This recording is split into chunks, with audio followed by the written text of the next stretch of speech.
సీమ ఇంకా రాళ్లసీమగా మిగిలిపోయింది. నిన్న సాయంత్రం ఏపీ హైకోర్టు నుంచి బయలుదేరి వస్తే 4 గంటలకు, ఇక్కడ ఉదయం 4 గంటలు పట్టింది. దాదాపు 12 గంటల ప్రయాణం 4 గంటల్లో కంప్లీట్ అవ్వాల్సింది. ఎందుకు అని అడిగితే ఎన్ని అడుగడుక్కి గుంతలే, రాళ్ళే, స్లోగా వెళ్ళండి, 35 కిలోమీటర్లో వెళ్ళండి, పూర్తిగా వయా హైదరాబాద్ వెళ్ళి వచ్చేస్తే బాగున్నేమో అనిపించింది.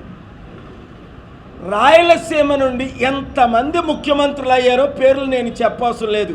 ఇప్పుడున్న మహానుభావుడు కూడా చిత్తూరు రాయలసీమ ముఖ్యమంత్రే. ఇంతకుమంది ఉన్న మహానుభావుడు జగన్మోహన్ రెడ్డి కూడా, వాళ్ళ తండ్రి రాజశేఖర రెడ్డి గారు కూడా ఇక్కడి నుంచి వచ్చిన ముఖ్యమంత్రులే.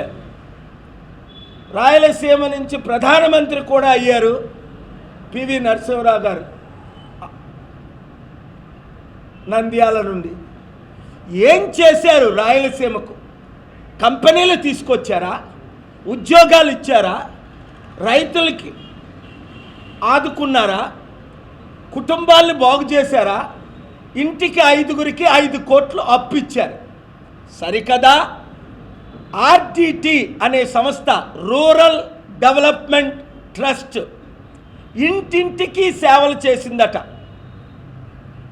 సత్యసాయి గారు చేసిన సేవ కంటే 100 రెట్లు ఎక్కువ సేవ చేశారని మా అనంతపూర్ నుంచి Praja Shanti party general secretary Mamata Reddy నాకు చెప్తే నేను షాక్ అయ్యాను.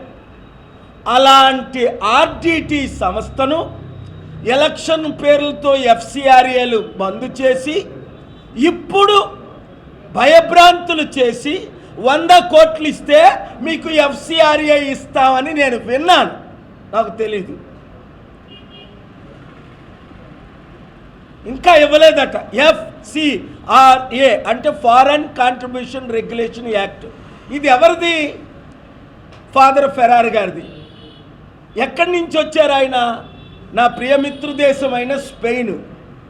99 నుండి అక్కడ కింగ్ కార్లోస్ ఇప్పటికీ బ్రతుకున్నాడు. మీడియాలో ఇంటర్వ్యూ అడిగితే ఇస్తాడు ఆయన. అంత మంచి గ్లోబల్ పీస్ అంబాసిడర్ ఆ దేశానికి కింగు. అలాంటి రాయలసీమలో జరుగుతున్న సేవ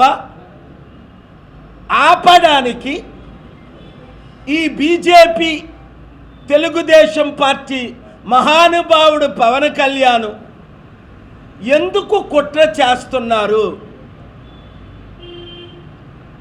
1-2 నెలలు టైం ఇస్తున్నాను. నిన్నే దేశంలో నెంబర్ 2తో మాట్లాడాను ఈ విషయం. ఇక్కడ మీకు హామీ ఇవ్వడానికి వచ్చాను.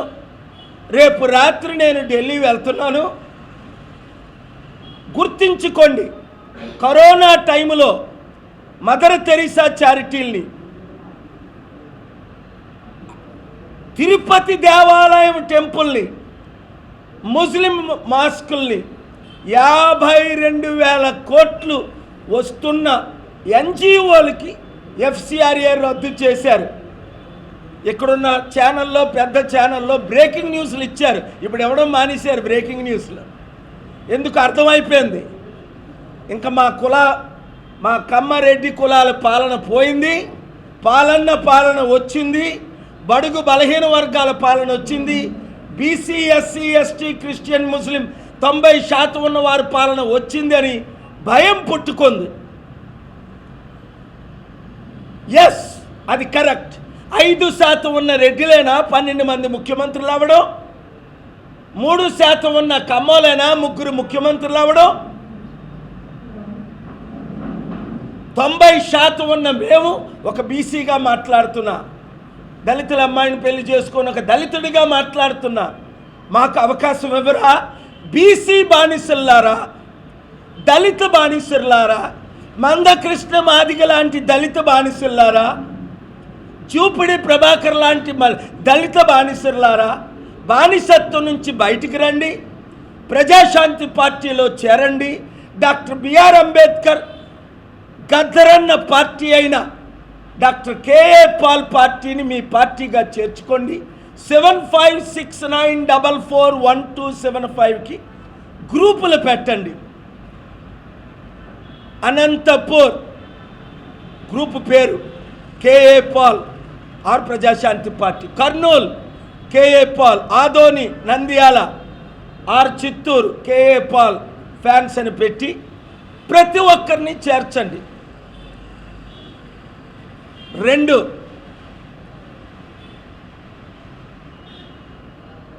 నేనే FCRA తీసుకొస్తా RDTకి. ఆపే దమ్ ఎవరికైనా ఉంటే ప్రపంచాన్ని దించుతా. స్టీల్ ప్లాంట్ అమ్మకాన్ని మోదీ అమ్ముతుంటే, చంద్రబాబు జగన్ అమ్ముతుంటే ఆపేనా లేదా? 5 ఆర్డర్లు తీసుకొచ్చి ప్రత్యేక హోదా ఇమ్మని ఆంధ్రప్రదేశ్ హైకోర్టు నుంచి ఆర్డర్లు తీసుకొచ్చానా లేదా? 10,000 కోట్లు రైతుల భూములు దోచుకుంటే కేటీఆర్ కామారెడ్డి రైతుల భూములు ఆపేనా లేదా? రేవంత్ రెడ్డి హైడ్రా పేరుతో 50,000 కోట్ల బిల్డింగ్లు అవినీతిగా డిస్ట్రాయ్ చేసి కూల్చేస్తుంటే కోర్టు ఆర్డర్ తీసుకొచ్చానా లేదా? ఆ కూల్చడాలు ఆపేనా లేదా? లడ్డూ వివాదం పెట్టి క్రిస్టియన్ హిందువుల మధ్య గొడవ పెట్టాలని జగన్ క్రిస్టియన్ అని, ఆయన క్రిస్టియనే కాదు, ఆయన వెంకటేశ్వరుల భక్తుడు, చిన్నజీఆర్ స్వామి భక్తుడు. నన్నెప్పుడు కలలేదు, నా బ్లెస్సింగ్స్ తీసుకోలే, చిన్నజీఆర్ స్వామి బ్లెస్సింగ్ తీసుకుంటాడు, అందుకే చిత్తుగా ఓడిపోయాడు.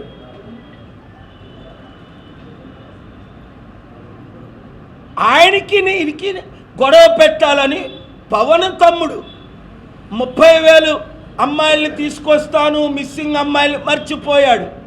మోదీని రోజు రాత్రి పగలు తిట్టడం మర్చిపోయాడు. ఇప్పుడు అంటాడు ఆయనంత గొప్ప ప్రధానమంత్రి పుట్టలేదట, పుట్టబోడట. చంద్రబాబు నాయుడు మొన్నటి వరకు మోదీ నువ్వు పిల్లాన్ని వదిలేసావు అలాగనొచ్చా? నువ్వు పిల్లల కండం రాదు, నువ్వే ముఖ్యమంత్రి అన్నాడు. చూసావా? లైవ్లు ఎవరు ఇవ్వట్లే, ఒకరిద్దరు తప్ప. ఇప్పుడు చంద్రబాబు నాయుడు అంటాడు ఆయన విశ్వగురువు అట. నిన్నగాక మొన్నొచ్చిన లోకేష్ అంటాడు ఆయన 100 మిసైల్తో సమానం. వాడు మోదీ ఎవరే బాబు రేపు నడిస్తే పడిపోతాడేమో చూడండి. ఆయనేం మిసైల్, పడిపోయే మిసైల్, వయసు పోయిన మిసైల్, బుర్ర పని చేయని మిసైలు, హిందూ క్రిస్టియన్ ముస్లింల మధ్య గొడవలు పెడుతున్న మిసైలు. మోదీని ఢీకొనాలంటే ముస్లిం సోదరీమణులారా, ఇప్పుడున్న జగన్ కానీ, చంద్రబాబు కానీ, పవన్ కానీ, రేవంత్ రెడ్డి కానీ, కేటీఆర్లు కానీ కేవలం మోదీ తొత్తులే, బీజేపీ RSS తొత్తులే. ఒక్క డాక్టర్ కేఏ పాల్ తప్ప. చూసారా? మోదీని ఢీకొనేవారు ఎవరు లేరని అందరికీ అర్థమైపోయింది. నన్ను ప్రధానమంత్రి చేయండి, 42 MP సీట్లు గెలిపించండి, లేదా నన్ను ముఖ్యమంత్రి చేయండి, 100 సీట్లు తెలంగాణలో, 100 సీట్లు ఆంధ్రప్రదేశ్లో గెలిపించండి. నిన్న కాక మొన్న రేవంత్ రెడ్డి ఏడుస్తున్నాడు. ఎంత ఏడుస్తున్నాడో బాధేస్తుంది. మాకు అప్పు పుట్టడం లేదు, అమ్మా అంటే అడుక్కుంటే ఎవడివ్వట్లేదు అప్పు. మోదీ నెలకు 1,00,000 కోట్లు అప్పు చేస్తున్నాడు.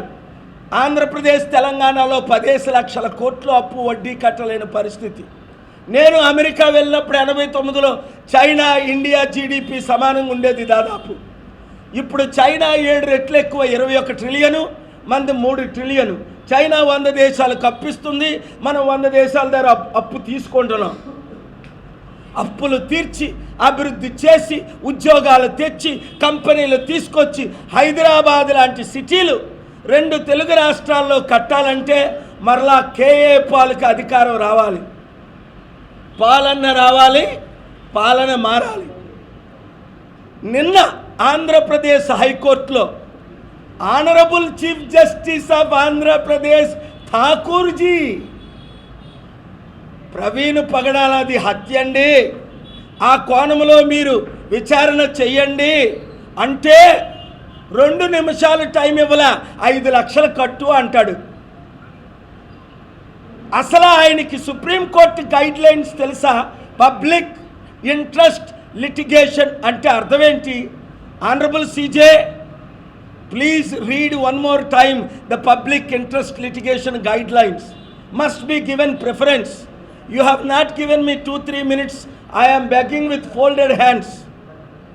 Please preserve the CCTV footage may be deleted. Please order repost-mortem because the police have miserably failed.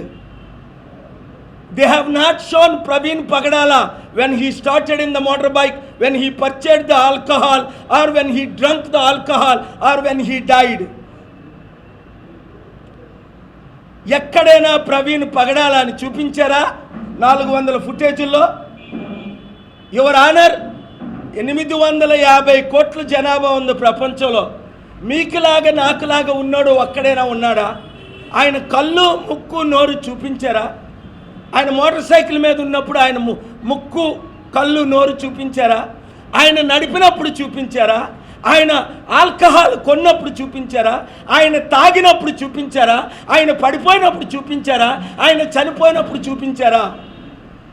Media మిత్రులారా, చూపించారా? ఎవరైనా చూశారా? అదిగో ఎర్రచీర కట్టిందల్లా నా భార్య అన్నాడట. అందరూ ఎర్రచీరలు కడతారు. మోటార్ సైకిల్లో ఉన్నది ప్రవీణ్ అన్నాడట.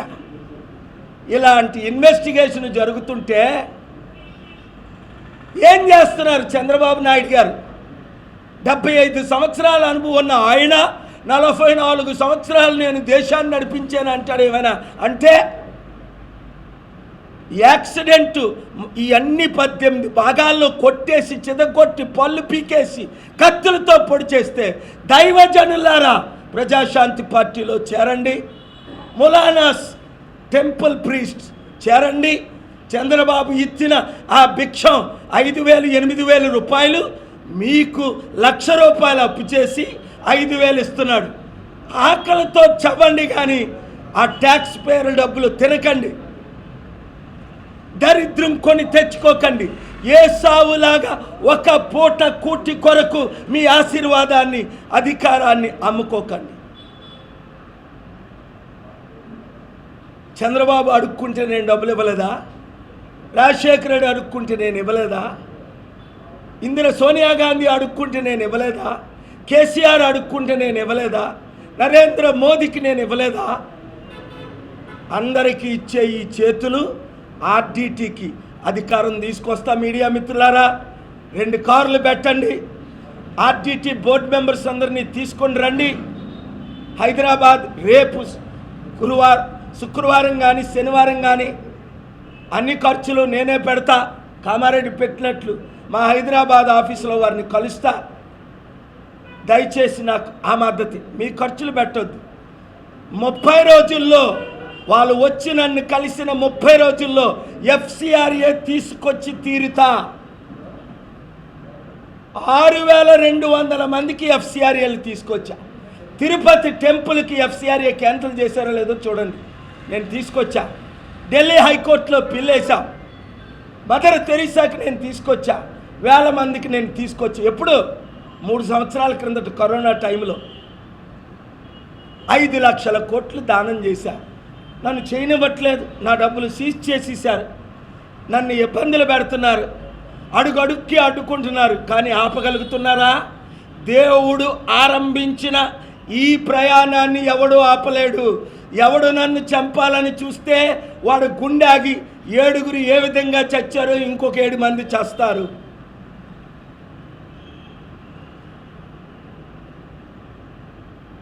నా బహుజనుల కొరకు ప్రాణం పెట్టడానికి సిద్ధంగా ఉన్నాను. కనుక నేను ప్రవీణ్ పగడాలది విచారణ చేయమంటే 5 లక్షలు కట్టాలట.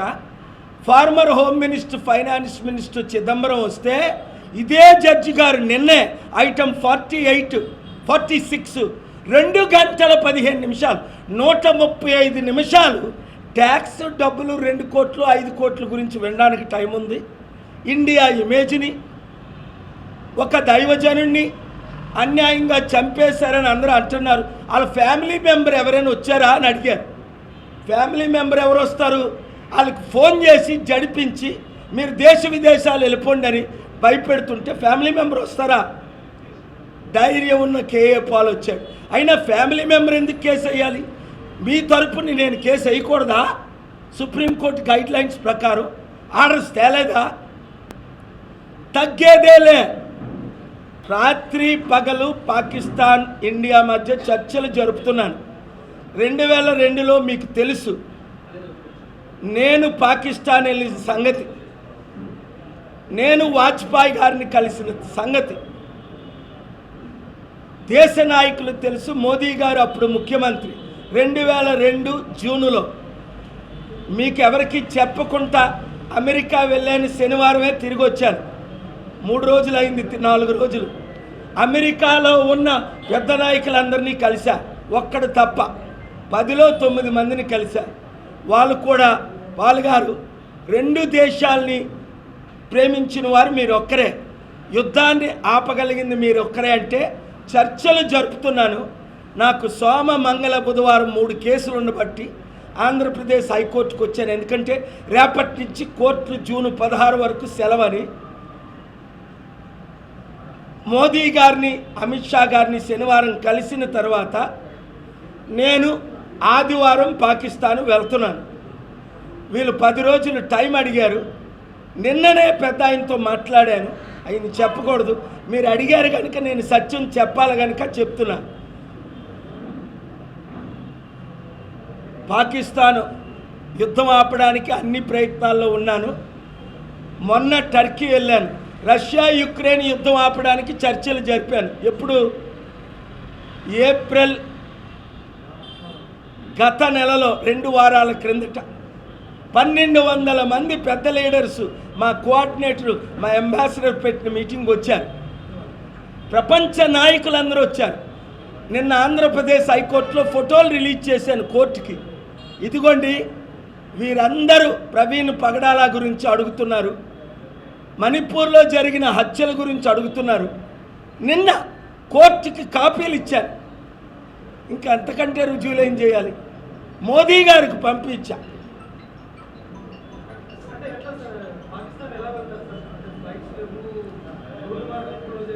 వీసాలు లేకుండా ప్రపంచం అంతా తిరిగినోని నేను ఒక్కడనే. ఇప్పుడున్న కిరణ్ రిజిజుని అడగండి, ఇప్పుడున్న మినిస్టర్ని రూపాలా గారిని అడగండి. నాతో పాటు దాదాపు ఒక 150 మంది ఎంపీలని వీసాలు లేకుండా సిరియా, లిబియా, ఇరాక్, ఇరాన్ వీసాలు లేకుండా నా ఫ్లైట్లో తీసుకెళ్ళా. అప్పుడే నేను చెప్పను అది, ఎందుకంటే అక్కడి నుంచి ప్రోటోకాల్, నన్ను ఎవరిని తీసుకొని రమ్మంటే వారిని తీసుకొని వెళ్తాను. ఫోన్లోనే యుద్ధం ఆగితే, ఎందుకంటే ఇప్పుడు ఇండియా స్ట్రైక్ చేసింది, మేము స్ట్రైక్ చేస్తామని అంటున్నారు. హైదరాబాద్ని, విశాఖపట్నాన్ని, ఢిల్లీని, ముంబైని, చెన్నైని, 6 సిటీల్ని, అందులో బెంగళూరు లేదనుకుంటా, మేము టార్గెట్ చేసి అణుబాంబుల ద్వారా తుడి చేస్తాం అంటున్నారు. అన్నారా లేదా? మన దేశంలో రాష్ట్రంలో హై అలర్ట్ పెట్టారా లేదా? వద్దు, శాంతే కావాలి అని. మరి ఇండియా ఎందుకు స్ట్రైక్ చేసిందని అడిగారు. ఇండియా చేసింది టెర్రరిస్ట్ క్యాంపులను మాత్రమే. ఇస్లామాబాద్ని కానీ, రావల్పిండిని కానీ, పాకిస్తాన్లో ఉన్న సిటీలను కానీ టార్గెట్ చేయలేదు. టెర్రరిస్ట్ క్యాంపుల్ని టార్గెట్ చేయడానికి 3లో ఒకరు నన్ను అడిగారు. అది కూడా నేను వద్దన్నాను. కానీ వాళ్ళు స్ట్రైక్ చేశారు. అయినా మన సెక్యూరిటీ ల్యాబ్స్ అవడవేటి చెప్పండి. ముందే తెలిసిలకి 16ని, ఏప్రిల్ 16ను వారు అన్నారు మేము అటాక్ చేస్తున్నాం, 18ని అన్నారు, ఓపెన్గా చెప్పారు. మరి వాళ్ళు ఎలాగెళ్ళిపోయారు ఇంతమంది టెర్రరిస్టులు అక్కడికి? ఏం జరుగుతుంది? అది మన లీడర్షిప్ ఫెయిల్యూర్ కాదా? మనలో మనమాట. పాకిస్తాన్ని, ఇండియాకి యుద్ధం లేకుండా ఆపే బాధ్యత పైన దేవుడిది, కిందని నాది. అమెరికా మనకి సంపూర్ణ మద్దతు ప్రకటిస్తుంది. మీకు తెలుసు కదా ఎన్ని యుద్ధాలు ఆపానో. అది దేవుని శక్తి ద్వారా జరుగుతుంది. నాలో ఉన్న గొప్పతనం కాదు, కానీ అది నాకు మీ రిపోర్టర్స్కి ఎలాగైతే రిపోర్ట్ చేయడు, మాట్లాడుతుంటే రిపోర్ట్ రాసేస్తున్నాడు ఆయన పాయింట్స్. అద్భుతంగా ఈయన ఇక్కడ మీకు ఇంత టాలెంట్ రిపోర్టింగ్లో ఎలాగొచ్చిందో ఆ Indian express, times of India, Deccan Chronicle కూడా అలాగొచ్చింటే బాగుంది. వాళ్ళు కూడా ఫ్రంట్ పేజ్, సెకండ్ పేజ్లో ఇచ్చినా బాగుంది. 11th పేజీలో 6 అంగుళాలు ఇస్తున్నారు.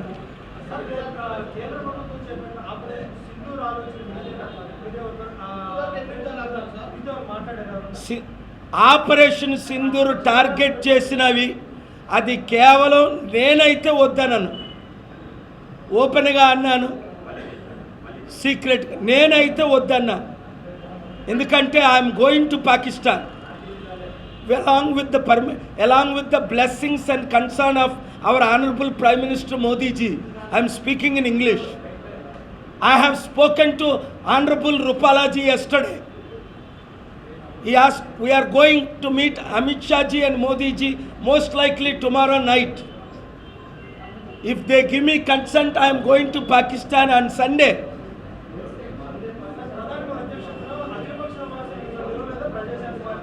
వీళ్ళు వార్మాంగర్స్ను పిలుస్తారు, వాళ్ళు ఆయన చెంచాలను పిలుస్తారు.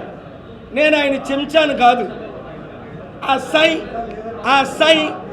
స్టాంప్ వేసిన వాళ్ళు పిలుస్తారు.